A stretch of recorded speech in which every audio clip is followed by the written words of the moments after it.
গতকাল যিনি রাজা, আজ তিনি ভিখারি। কাল যিনি এলিট শ্রেণীর কাছে মহামূল্যবান, আজ তিনি আস্থা করে নিক্ষিপ্ত। নাটোরের বনলতা সেন না হলেও এতদিন কোথায় ছিলেন, এমন প্রশ্নে উঠে আসে সেই গল্প, তা যেন সিনেমার কাহিনীকেও হার মানায়। অভিজাত এলাকায় জমজমাট নারী ব্যবসা সহ ভয়ঙ্কর সব অপরাধমূলক কর্মকাণ্ডে একসময় জড়িত ছিলেন নরসিংদী জেলা যুব মহিলা লীগের বহিষ্কৃত সাধারণ সম্পাদক শামীমা নূর পাপিয়া। লেডি মাফিয়া বললে যাকে কোনো অংশেই কম বলা হবে না, সেই নারীর ঠিকানা এখন কারাগারে ঝাড়ুদার হিসেবে। বিস্তারিত ফারজানা রিনার প্রতিবেদনে।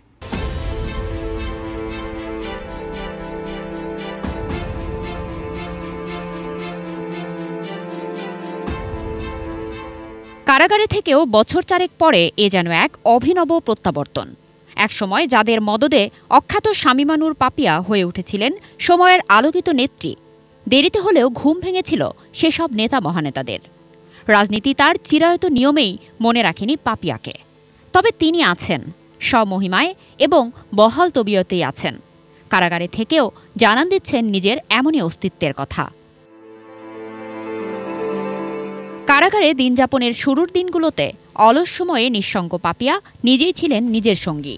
সে সময় শুয়ে বসে সময় কাটানো পাপিয়ার চেহারায় ছিল না নিজের কৃতকর্ম নিয়ে অনুশোচনার লেশমাত্র ছায়া।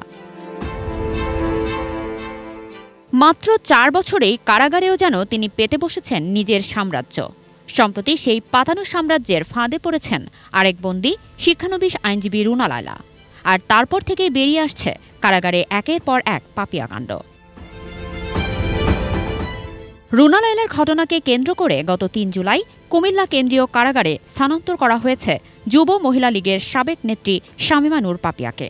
গাজীপুরের কাশিমপুর কেন্দ্রীয় মহিলা কারাগার থেকে তাকে বদলি করা হয় কুমিল্লা কেন্দ্রীয় কারাগারে। 4 জুলাই কুমিল্লা কেন্দ্রীয় কারাগারের জ্যেষ্ঠ জেল সুপার আবদুল্লাহ আল মামুন এ তথ্য নিশ্চিত করেন। কারাসূত্রে জানা গেছে, কুমিল্লা কেন্দ্রীয় কারাগারে ঝাড়ুদারের কাজ করতে হবে কারাবন্দী শামীমা নূর পাপিয়াকে।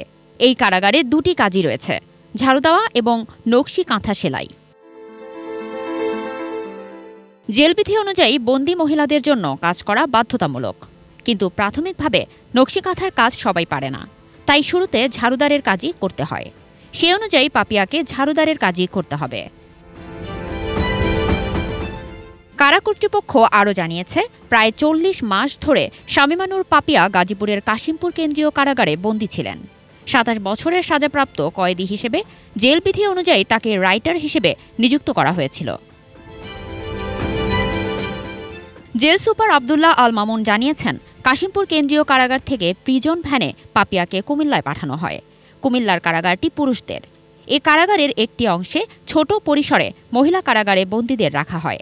সীমিত স্থানে শামীমা নূর পাপিয়াকে সাধারণ কয়েদিদের সঙ্গেই সাধারণ ওয়ার্ডে রাখা হয়েছে। ইচ্ছে করলেই তিনি পুরো কারাগারে ঘুরতে পারবেন না। আবদুল্লাহ আল মামুন আরও জানান, এখানে অন্য বন্দীরা যেভাবে থাকেন পাপিয়াও সেভাবেই থাকবেন। জেলবিধি অনুযায়ী সাজাপ্রাপ্ত আসামিদের কারাগারে কাজ করা বাধ্যতামূলক। বন্দিজীবন শুরুর আগে 5 তারকা হোটেলে নারী ও মাদক ব্যবসায়ী ছিল পাপিয়ার আয়ের মূল উৎস। দেশের অভিজাত কিছু মানুষ ও বিদেশিরাই ছিল তার গ্রাহক। ইন্টারনেটে স্কট সার্ভিস খুলে রাজধানী সহ দেশের বিভিন্ন এলাকা থেকে শিক্ষিত সুন্দরী তরুণীদের সংগ্রহ করে খদ্দেরদের কাছে পাঠাতেন পাপিয়া। Farzana Lina, ATN news.